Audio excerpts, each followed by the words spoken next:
अस्सलाम वालेकुम everyone, welcome to the slide show doctor. मेरा नाम डॉक्टर उमर नवाज है और मैं अमेरिका में जॉब करता हूँ। आज हम बच्चों और बड़ों में आम सर्दी यानी कॉमन कोल्ड के बारे में बात करेंगे।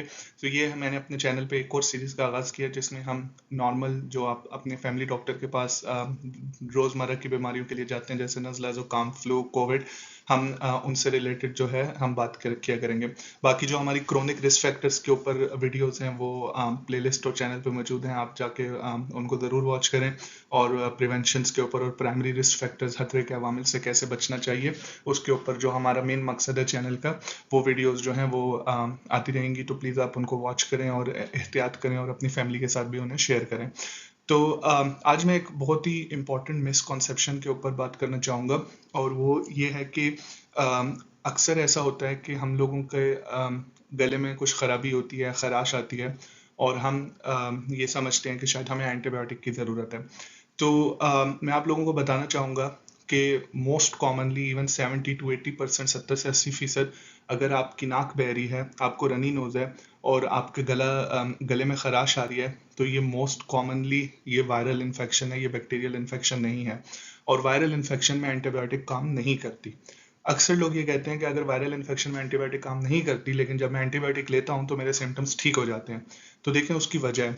उसकी वजह ये है कि अक्सर वायरस जो होता है उसका एक प्रोड्रोम पीरियड होता है, यानी वो अपना अपनी स्ट्रेंथ है, जो अपनी फुल ताकत है, वायरस उसको लेने में 1 से 2 दिन लगाता है। और 1 से 2 दिन में, 3 दिन में सिम्टम्स जो होते हैं वो फुल अपनी पावर तक जाते हैं, और बाय द टाइम जब आप एंटीबायोटिक लेते हैं तो सिस्टम वो उसके जो अलामतें हैं वो ऑलरेडी नीचे की तरफ आ रही होती हैं। तो वो एंटीबायोटिक टेक्निकली कुछ करती नहीं है, बस वो एक उसका प्लेसिबो इफेक्ट होता है। वायरस जो होता है वो खुद ही अपनी पीक पे जाके उसकी जो अलामतें हैं, उसके सिम्टम्स हैं, वो ठीक होना शुरू हो जाते हैं। तो एक बहुत ही कॉमन जो बीमारी है वो है आम सर्दी यानी कॉमन कोल्ड। ये बीमारी फ्लू से डिफरेंट है। तो मैं इसमें और फ्लू में आपको फ़र्क बताना चाहूँगा। सो अब हम इस स्लाइड पर कॉमन कोल्ड यानी आम सर्दी के बारे में बात करेंगे। तो बेसिकली ये एक हल्की खुद को महदूद करने वाली सेल्फ लिमिटिंग बीमारी होती है। और इस जो थोड़े से इसके देर सिम्टम्स रहते हैं और उसके बाद ये खुद ब खुद ठीक हो जाती है, तो इसे हम सेल्फ लिमिटिंग कहते हैं, यानी खुद को महदूद कर देने वाली। तो ये वायरल बीमारी है। कॉमन कोल्ड जो है, जिसे आम सर्दी कहते हैं, ये एक वायरल बीमारी है। और होता क्या है कि ये एक वायरस की वजह से होती है, और ये वायरस फ्लू वायरस से डिफरेंट वायरस है। सो फ्लू वायरस जो है उसे हम इन्फ्लुएंजा वायरस कहते हैं, और जो कॉमन कोल्ड के वायरस होते हैं उस फैमिली को हम राइनो वायरसेस फैमिली कहते हैं। सो ये राइनो वायरसेस की वजह से होती है।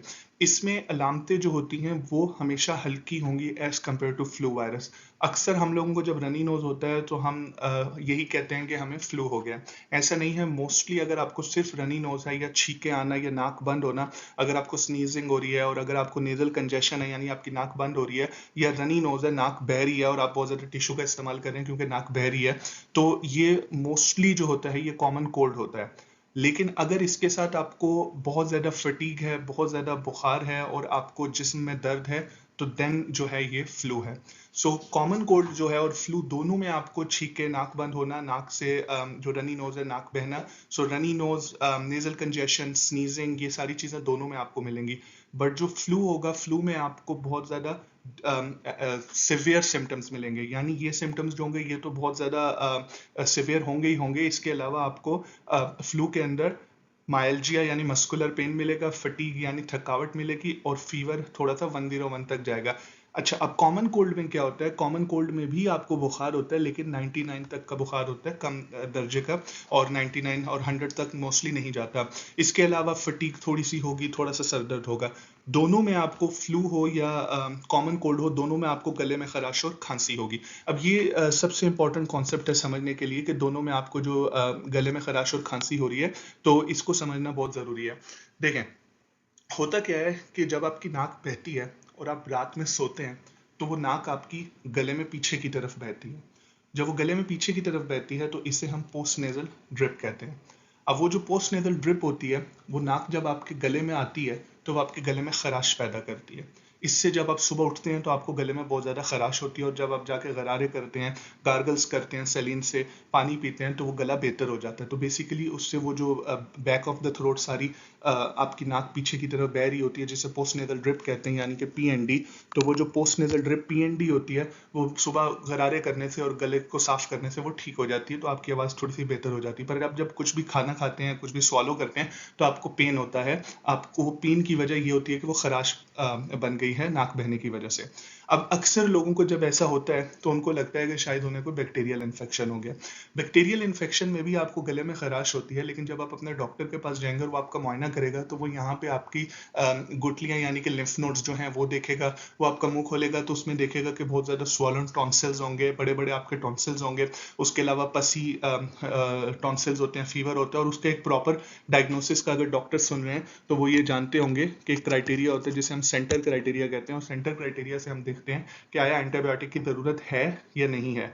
क्योंकि आप एंटीबायोटिक सिर्फ एक जरासीम के लिए देते हैं जिसे स्ट्रेप थ्रोट कहते हैं, और अक्सर लोग जो होता है जब उनको फ्लू होता है या उनको कॉमन कोल्ड इवन होता है, तो वो ये समझते हैं कि शायद उन्हें स्ट्रेप थ्रोट हो गया क्योंकि उनके गले में खराश है। तो हर गले में खराश स्ट्रेप थ्रोट नहीं होती, हर गले में खराश बैक्टीरियल इन्फेक्शन नहीं होता।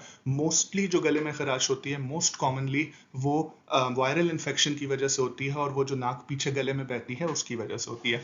तो अब इसमें दो चीज़ें जो हैं, हमने बैक्टीरिया को तो हमने डिस्कस कर लिया, अब इसमें दो चीज़ें हैं, एक है कॉमन कोल्ड और एक है फ्लू। तो दोनों में हमने ये डिस्कस किया कि दोनों में आपको नाक बहेगी, दोनों में PND मिलेगा, दोनों में गले में खराश होगी, खांसी होगी, और दोनों में जब वो नाक पीछे की तरफ बहती है तो वो आपके कान के साथ एक स्टिशन ट्यूब होती है, तो उससे आपके कान को दबाएगी, जिससे आपका कान में भी दर्द होगा। तो ईयर पेन जिसे ओटैल्जिया कहते हैं, आपको डिफिकल्टी स्वॉलोइंग होगा, और आपको सोर थ्रोट होगा, बेसिकली इची थ्रोट होगा, कॉफ होगा, खांसी होगी। तो ये दोनों सिम्टम्स फ्लू और कॉमन कोल्ड दोनों में मिलते हैं। फर्क सिर्फ ये है कि फ्लू जो है उसके सिम्टम्स बहुत ज़्यादा सिवियर होते हैं। फ्लू में फीवर लो ग्रेड फीवर नहीं होता, फ्लू में हाई ग्रेड फीवर होता है, और उसके अलावा जो है फ्लू में आपको बहुत शदीद फटीग और माइल्जिया होगा। अब हम कॉमन कोल्ड यानी कि आम खांसी की अलामत के बारे में बात करेंगे। सो हमने ये समझ लिया कि बैक्टीरियल और वायरल में क्या फ़र्क होता है। फिर हमने ये डिस्कस किया कि वायरल में जो दो मोस्ट कॉमन होते हैं, कॉमन कोल्ड और फ्लू, उनमें क्या फ़र्क होता है। और कॉमन कोल्ड क्योंकि बहुत ज़्यादा कॉमन है, इसलिए उसे कॉमन कोल्ड कहते हैं, आम नज़ला ज़ुकाम। उस कॉमन कोल्ड के ऊपर अब हम डिस्कस करेंगे कि इसकी जो सिम्टम्स होते हैं, इसकी अलामत होती हैं, वो 2 से 3 दिन तक अरूज पर जाती हैं, यानी 2 to 3 डेज के ऊपर वो अपने पीक पे जाएगा। तो अगर आपको डे 1 पे हुआ है तो डे 2 डे 3 के ऊपर सिम्टम्स जो होंगे वो अपने पीक पे जाएंगे, और बाय द टाइम जब वो अपने पीक पे जाएंगे तो उसके बाद फिर वो ठीक होते होते उसको 10 to 14 डेज लग जाते हैं। अब ये क्योंकि रिसर्च जो होती है वो पूरे पूल ऑफ लोगों के ऊपर होती है, तो कुछ लोगों को 3 दिन में ही वो ठीक हो जाते हैं, कुछ लोगों को 4 दिन लगते हैं, कुछ लोगों को 5 दिन लगते हैं। तो पूरी तरह से जो ठीक होना होता है उसमें 10 to 14 डेज लग जाते हैं। अब एक बहुत इंपॉर्टेंट बात जो है, जो किसी भी वायरल इन्फेक्शन में जिसमें आपको रनी नोज और सोर थ्रोट होगा, उसमें समझने की है, वो है पोस्ट वायरल कॉफ।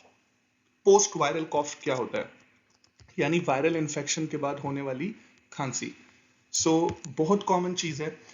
कॉन्सेप्ट ये है कि जिसमें आपको रनी नोज होती है, जब आप लेटते हैं तो वो पोस्ट नेजल ड्रिप होता है। वो पोस्ट नेजल ड्रिप आपके कान में जाता है तो आपको कान का दर्द देता है, आपके गले में आता है तो आपको इच देता है, सोर थ्रोट देता है, गले में खराश देता है, और वो आपके जब सांस की नाली में थोड़ा सा जाता है तो वो वहाँ पे कुछ इरिटेशन करवा देता है, जिससे आपको खांसी उठती है। इसे पोस्ट वायरल कॉफ कहते हैं। ये पोस्ट वायरल कॉफ जो होती है, ये बच्चों के अंदर 3 से 4 हफ्ते तक ले लेती है कभी कभी ठीक होने में। आप देखेंगे बच्चा बिल्कुल खेल रहा है, अच्छा खासा चल रहा है, भाग रहा है, दौड़ रहा है, खा रहा है, पी रहा है, लेकिन उसको खांसी है। रात को लेटा हुआ है तो उसको खांसी हो रही होगी। तो अगर बच्चे को रिसेंटली कोई रनी नोज हुई है और इतना ज़्यादा वो बीमार नहीं हुआ, और अभी वो रनी नोज उसकी ठीक हो गई है, स्कूल जा रहा है, फटीग नहीं है, बुखार नहीं है, खा पी सही रहा है, लेकिन उसको थोड़ी बहुत खांसी सिर्फ हो रही है, तो ये मोस्ट लाइकली पोस्ट वायरल कॉफ है। यानी उसको जो अभी फ्लू सॉरी कॉमन कोल्ड, जो उसको आम खांसी जुकाम हुआ था, नज़ला जुकाम हुआ था, उस कॉमन कोल्ड के बाद या इवन फ्लू हुआ था तो फ्लू के बाद उसको पोस्ट वायरल कॉफ है। ये खांसी जो है इसके लिए हमें किसी किस्म का एक्सरे करवाने की ज़रूरत नहीं है, इस खांसी के लिए हमें किसी किस्म की एंटीबायोटिक देने की ज़रूरत नहीं है। अक्सर ऐसा होता है कि पेरेंट्स 1-2 दिन बच्चे को छुट्टी करवाते हैं कि भाई बच्चे को रनी नोज हो रही है, उसको सोर थ्रोट है, गला खराब है, 2-3 दिन में बच्चा ठीक हो जाता है, उसको स्कूल भेजते हैं, लेकिन बच्चे को खांसी रहती है। अब वो परेशान हो जाते हैं कि शायद पता नहीं इसको क्या हो गया कि इसकी खांसी ठीक नहीं हो रही और इसको एंटीबायोटिक चाहिए। वो डॉक्टर के पास जाते हैं, डॉक्टर सुनता है, देखता है, डॉक्टर को बोलते हैं इसको एंटीबायोटिक चाहिए, क्योंकि वो डॉक्टर एंटीबायोटिक कभी कभी लिख भी देता है।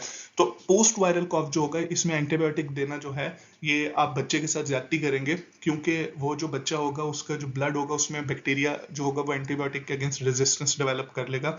और इस पर मैं एक और वीडियो बनाऊंगा कभी। लेकिन मेन चीज ये है कि अगर सिर्फ खांसी है, हल्की फुल्की खांसी है, तो आप उसके लिए सिम्टोमेटिक ट्रीटमेंट करें। हम नेक्स्ट स्लाइड पर बात करेंगे कि खांसी की सिम्टोमेटिक ट्रीटमेंट कैसे होती है। लेकिन अगर बच्चा फंक्शनली बेहतरीन है, भाग रहा है, चल फिर रहा है, खा पी रहा है, स्कूल में जा रहा है, कोई बुखार नहीं है, कोई चिल्स नहीं है, कोई उसको सर दर्द नहीं है, किसी किस्म का कोई दूसरा, वो सिर्फ थोड़ी सी खांसी है, तो वो खुद ही ठीक हो जाएगी। 3 से 4 हफ्ते उस खांसी ने लेने हैं, उसका कोर्स है। और ये कुछ बच्चों में होता है, ये सब में नहीं होता। ज्यादातर बच्चे जो होते हैं वो 2 वीक्स तक ठीक हो जाते हैं कॉमन कोल्ड के बाद। इसके अलावा एक जो चीज होती है, वो अक्सर पेरेंट्स ये सवाल करते हैं कि भाई हमें कैसे पता चलेगा कि ठीक। अब 4 हफ्ते तक तो हमारा तो दिल मतलब बेचैन रहेगा कि बच्चे को पता नहीं प्रॉब्लम ना हो रहा हो कुछ। तो उसकी एक सबसे जबरदस्त जो निशानी है वो ये है कि सिम्टम्स का आपको कैसे पता चलेगा कि कि बच्चे की तबीयत खराब तो नहीं हो रही। तो अगर सिम्टम्स जो हैं वो खराब हुए और फिर ठीक हो गए और फिर दोबारा खराब हो गए, तो ये जो सिम्टम्स का दोबारा खराब होना है, दोबारा पीक होना है, तो ये कुछ गड़बड़ है। तो इसके लिए आपने लाजमी बच्चे को डॉक्टर के पास लेके जाना है और पूरा मुआयना करवाना है, ये देखने के लिए कि इसको दोबारा अब सिम्टम्स कैसे दोबारा खराब हुए। देखें, बच्चे को रनी नोज था, बच्चे को सोर थ्रोट था, थोड़ा सा बुखार हुआ, बुखार ठीक हो गया, रनी नोज ठीक हो गई, अब ऑल ऑफ द सडन उसको बुखार दोबारा आ गया। गला दर्द ठीक हुआ, ऑल ऑफ द सडन गला दर्द उसको दोबारा आ गया। सांस लेने में दुश्वारी हो रही है, सांस उसका फूल रहा है, खांसी इतनी शदीद हो रही है कि उसके साथ हरा बलगम आ रहा है और बच्चे को बुखार हो रहा है। तो ये जो सिम्टम्स अलामतें दोबारा आती हैं, तो अगर अलामत दोबारा आ जाए, मुतवक्का मुद्दत से ऊपर हो जाए या फिर एग्रेसिव हो जाए, यानी सिवियर हो जाए, खराब हो जाए, तो आपने क्या करना है कि आपने लाजमी डॉक्टर के पास जाना है और दोबारा से इवेल्युएशन करवानी है, दोबारा से तशखीस करवानी है। क्योंकि अक्सर वायरल इन्फेक्शन के ऊपर बैक्टीरियल इन्फेक्शन भी हो जाता है, लेकिन ये इतना कॉमन नहीं है। इस वजह से हम हर वायरल इन्फेक्शन के लिए एंटीबायोटिक नहीं देते। वायरल इन्फेक्शन बहुत ज़्यादा कॉमन है। सो अभी तक का जो लेसन है वो ये है कि अगर बच्चे को रनी नोज हो, बच्चे को थोड़ा सा नाक बहने के साथ अगर गले में खराश है या कान में दर्द है, तो क्योंकि रनी नोज पहले हुई थी तो ये वायरल है। बैक्टीरियल भी हो सकता है, पर उसमें आपको बहुत ज़्यादा सिवियर सिम्टम्स मिलेंगे, गले आए हुए होंगे, बहुत ज़्यादा टॉन्सिल्स ख़राब होंगे, बुखार बहुत ज़्यादा होगा। तो आप डॉक्टर आपका मुआयना करके कुछ सेंटर क्राइटेरिया लगा के वो, और या चेस्ट का मुआयना करके या कान का मुआयना करके डॉक्टर जो है वो बैक्टीरिया को रूल आउट करेगा। बट मोस्टली ये वायरल होता है। वायरल में 2 टाइप्स होती हैं, कॉमन कोल्ड और फ्लू। फ्लू में बहुत शदीद बुखार होगा, फटीग होगा। अगर सिर्फ नज़ला जुकाम है तो ये मोस्टली कॉमन कोल्ड है, तो इसमें आपने इतना घबराना नहीं है। दोनों की, फ्लू की भी कॉमन कोल्ड की भी, दोनों की सिम्टोमेटिक ट्रीटमेंट होती है। बट फ्लू के अंदर कुछ टैबलेट्स आई हुई हैं। अब वो टैबलेट्स बच्चों के लिए नहीं, बड़ों के लिए। बड़ों को आप टैबलेट्स देके फ्लू जो है वो उनका वो बेहतर हो जाता है। बट बच्चों के लिए आपने सिम्टोमेटिक ट्रीटमेंट करनी है, यानी आपने जो अलामतें हैं उनको आपने ट्रीट करना। तो अब ये हमने डिस्कस कर लिया सिम्टम्स। अब हम बात करेंगे फर्दर इसके ऊपर। अब हम बात करेंगे फर्दर इसके ऊपर कि मावन देखभाल क्या होता है, यानी सिम्टोमेटिक ट्रीटमेंट क्या होती है। सो सिम्टोमेटिक ट्रीटमेंट जो है बेसिकली क्या है कि आपने जो अलामतें हैं आपने उनको ट्रीट करना है। सबसे जो ज़बरदस्त किसी भी वायरल इन्फेक्शन में, चाहे वो कॉमन कोल्ड हो, चाहे वो फ्लू हो, चाहे वो कोविड हो, किसी भी वायरल इन्फेक्शन में सबसे ज़बरदस्त जो ट्रीटमेंट होती है वो हाइड्रेशन होती है, यानी ज़्यादा से ज़्यादा लिक्विड इनटेक करना, पानी इनटेक करना। उसकी वजह यह है कि जब नाक बहता है तो बच्चे की बॉडी में से लिक्विड निकल रहा होता है। जब वो सो रहा होता है तो वो नाक गले में पीछे बह रहा होता है, तो उसकी बॉडी में से लिक्विड ज़ाया हो रहा होता है। तो वो इससे क्या होता है कि उसका जो नाक जो जो फ्लो होता है, वो जो नाक का बहना होता है, उसका जो म्यूकस, उसका जो फ्लो होता है वो थिक हो जाता है, वो गाढ़ा हो जाता है। तो शुरू में तो वो थिन होगा, लेकिन आहिस्ता आहिस्ता वो थिक हो जाएगा, क्योंकि बच्चे की जो बॉडी है वो लिक्विड कंजर्व करेगी। अब जब वो थिक हो जाएगा तो उससे उसकी नाक बंद हो जाती है, जिसे नेजल कंजेशन कहते हैं, और बहुत ज़्यादा यहाँ स्टफी नोज होती है और वो नाक से सांस नहीं ले पाता। तो बच्चा फिर ओरल ब्रीदिंग करता है, मुंह खोल के सांस लेता है, और वो बहुत ज़्यादा बुरा फील करता है, बड़ी अजीब सी बेचैन किस्म की कंडीशन हो जाती है। तो आप ज़्यादा से ज़्यादा पानी पिलाएंगे तो पानी से वो जो सिक्रीशन होगी वो गाढ़ी होने के बजाय पतली होगी, हल्की होगी, और वो इजीली फ्लो कर जाएगी और नाक जो है वो बंद नहीं होगा। इसके अलावा हाइड्रेशन जो है वो आपकी बॉडी की इम्यूनिटी को हेल्प करती है कि वो वायरस के साथ फाइट कर सके। तो आपने हाइड्रेशन करवानी है। सेकंड नंबर पर आपने गर्म लिक्विड्स देने हैं। बड़े लोग हैं तो आप उनको चाय दें, बच्चे हैं तो आप उनको सूप्स दें, चिकन सूप वगैरह, कॉर्न सूप वगैरह। वजह क्या है कि जब या फिर आप उनको गर्म दूध दे सकते हैं। जब वो गर्म लिक्विड पीते हैं तो गर्म लिक्विड मुंह पे ऊपर, जब मुंह का हमारा रूफ होता है, जब छत होता है, उसके रूफ के साथ लगता है, तो वो जो आपके साइनसेस होते हैं उनको जब गर्माइश पहुंचती है तो जो फ्लो होता है वो फ्लो बेहतर हो जाता है, तो उनकी नेजल कंजेशन को बेहतर करता है। इसके अलावा जब गर्म लिक्विड्स बच्चे के गले में पहुंचते हैं तो वो गले को भी सूदिंग इफेक्ट देते हैं, या बड़ों के गले में जब गर्म लिक्विड्स पहुंचते हैं तो उन्हें सूदिंग इफेक्ट्स देते हैं। तीसरी चीज जो है सिम्टोमेटिक ट्रीटमेंट में, वो है टॉपिकल सेलिन यानी नॉर्मल सेलिन। टॉपिकल सेलिन क्या होता है? बेसिकली आप किसी भी फार्मेसी स्टोर से सेलिन ले सकते हैं, ये ओवर द काउंटर मिल जाता है। अगर आपके पास ओवर द काउंटर नहीं है तो आप अपने डॉक्टर से लिखवा के ले सकते हैं। तो होता क्या है कि ये सेलिन के स्प्रे होते हैं, पानी के अंदर वो एक खास मिकदार में 0.9% नमक डाला होता है, और वो स्टेराइल सेलिन लेना होता है, और उसके स्प्रे होते हैं, और वो आप स्प्रे कर सकते हैं, या फिर उसकी कुछ खास ट्यूब्स होती हैं वो प्री पैकेज्ड आती हैं, और वो आप बच्चे की नाक में डाल सकते हैं। तो जब वो बच्चे की नाक में आप डालते हैं, थोड़ा थोड़े उसके ड्रॉप्स डालते हैं, तो जो उसका थिक म्यूकस होता है, ये जो उसकी नाक होगी, नाक में यहाँ पे जो थिक म्यूकस होगा, जब आप यहाँ से सेलिन डालेंगे तो सेलिन इस थिक म्यूकस को लाइट करेगा, थिन करेगा, तोड़ेगा, और म्यूकस जो है वो इजीली बाहर आ जाएगा। जो उसका नाक जमा हुआ है, जो कंजेशन हुई हुई है, वो इजीली फ्लो आउट हो जाएगी। तो पानी ज़्यादा से ज़्यादा पीना है, गर्म लिक्विड्स का इस्तेमाल करना है ताकि वो जो नाक की कंजेशन है वो उसको हेल्प कर सके। टॉपिकल सेलिन लेने हैं, नॉर्मल सेलाइन अपने बच्चे की नाक में डालना है। आप पीडियाट्रिशियन से पूछ सकते हैं, वो आपको बता देगा कि कौन से प्री पैकेज आते हैं, नहीं तो फिर आप खुद भी उसको इंजेक्शन से निकाल के पीडियाट्रिशियन से पूछ के आप डाल सकते हैं। सबसे जो एक और इम्पॉर्टेंट बात है वो है ह्यूमिडिफायर। ह्यूमिडिफायर जो होता है वो इतना कोई ख़ास नहीं है, लेकिन अगर आप अफोर्ड कर सकते हैं तो आप ले सकते हैं। ये क्या करेगा कि एयर में, स्पेशली सर्दियों में जब आपने हीटर चलाया होता है घर में, तो ये एयर के अंदर मॉइस्चराइजर जो है उसके लेवल जो है वो टेक केयर करके आपका एयर को ह्यूमिडिफाई कर देगा, उसमें मॉइस्चराइजर थोड़ा सा बढ़ाएगा, ताकि वो आपकी जो बच्चा जब सांस लेगा तो वो उसका जो पैसेज है उसको ओपन करने में हेल्प करेगा। और आखिर में ओवर द काउंटर अदवायात। ओवर द काउंटर अदवायात जो होती हैं अमेरिका में, यहाँ तो आपको फार्मेसी में ओवर द काउंटर मिल जाती हैं बगैर प्रिस्क्रिप्शन के। तो इसमें पैरासीटामोल हो गया, टाइलेनॉल, एडविल हो गया, आइबुप्रोफेन हो गया, ये आप बच्चे को पिला सकते हैं। आपने कभी भी बच्चे को एस्प्रिन नहीं देनी। एस्प्रिन बच्चे को आपने कभी भी नहीं देनी। एस्प्रिन जो होता है ये बच्चे के लिए बहुत डेंजरस होता है, और अक्सर लोग जो होते हैं वो समझते हैं कि एस्प्रिन दर्द के लिए होता है, क्योंकि 1970-80 में जब एस्प्रिन लॉन्च हुआ था बहुत ज़्यादा इसको दर्द के लिए भी दिया गया था। ये बच्चों के अंदर जिगर को फेल कर देता है, स्पेशली अगर उनमें वायरल इन्फेक्शन हो। तो कभी भी किसी भी बच्चे को आपने एस्प्रिन नहीं देनी। अब आ जाए दूसरी बात, चाहे छोटा बच्चा हो चाहे बड़ा बच्चा हो, आपने एस्प्रिन उसको नहीं देनी। आप बच्चे को क्या दे सकते हैं? आप बच्चे को पैनाडोल दे सकते हैं। पैनाडोल जो होती है वो उसका आप सिरप दे सकते हैं, एसिटामाइनोफेन उसे कहते हैं। एसिटामाइनोफेन का आप सिरप दे सकते हैं अपने फार्मासिस्ट से या अपने डॉक्टर से पूछ के, और ये आपके बुखार को तोड़ेगा, फटीक को तोड़ेगा, जो उन्हें बहुत ज़्यादा बुरा फील हो रहा होता है, सिम्टम्स हो रहे होते हैं, ये उसको तोड़ेगा। अक्सर वायरल इन्फेक्शन में पैनाडोल अकेले से बुखार नहीं टूटता, स्पेशली फ्लू में, क्योंकि कॉमन कोल्ड में तो बुखार इतना ज़्यादा नहीं होता, हरारत होती है, बच्चा खेल रहा होता है, सिर्फ रनी नोज हो रही होती है और वो बार बार टिश्यू से वाइप कर रहा होता है। जो फ्लू होता है, फ्लू में बुखार 101 तक जा सकता है, 102 तक जा सकता है। फ्लू में अगर आप उसको एसिटामाइनोफेन यानी पैनाडोल देते हैं तो बुखार कभी कभी नहीं टूटता। तो अब आप क्या कर सकते हैं? सबसे पहले तो आप अपने डॉक्टर से बच्चे का मुआयना करवाएं अगर बुखार बहुत ज़्यादा हो रहा है। दूसरी बात यह है कि जो डॉक्टर हजरत देख रहे हैं वो भी ये बात जानते होंगे कि एसिटामाइनोफेन के साथ आप ऑल्टरनेट कर सकते हैं आइबुप्रोफेन को। आइबुप्रोफेन का जो सिरप होता है बच्चों के लिए, एनसेड्स जो होते हैं आइबुप्रोफेन, वो बहुत ज़्यादा हेल्पफुल होते हैं और वो बुखार को तोड़ने में मदद करते हैं। तो आप एक दफ़ा उन्हें एसिटामाइनोफेन दे सकते हैं और फिर 4 से 5 घंटे बाद या 8 घंटे बाद आप उन्हें आइबुप्रोफेन दे सकते हैं अपने डॉक्टर से पूछ के। ये अक्सर मैंने देखा है पीडियाट्रिशियन जो होते हैं वो ये जानते हैं कि अगर आप ऑल्टरनेट करेंगे तो आप बुखार जो है उसको तोड़ेंगे। लेकिन अगर बुखार ज़्यादा है, नहीं टूट रहा, तो डॉक्टर्स के पास जाएं, हॉस्पिटल बच्चे को लेके जाएं।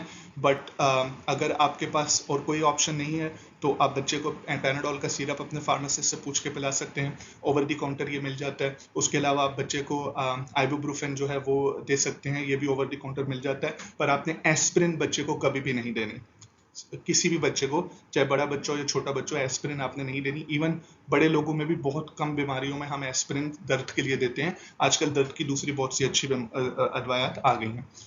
सो अब सवाल ये बनता है कि आपने इसमें सारे के सारे सिम्टोमेटिक ट्रीटमेंट दिए, आपने पानी ज़्यादा से ज़्यादा पिया, आपने गर्म लिक्विड्स लिए, आपने स्ट्रेप्सिल्स वगैरह जो लोजेंजेस होते हैं आपके गले को सूद करते हैं, आपने वो ले ली, आपने अपनी एयर को ह्यूमिडिफाई कर दिया, आपने पेन किलर्स लिए। पेन किलर्स में आपने एसिटामिनोफेन ले लिया, पाकिस्तान में पैनाडोल के नाम से आई थिंक आता है, यहाँ पे टाइलेनॉल के नाम से आता है अमेरिका कनाडा में।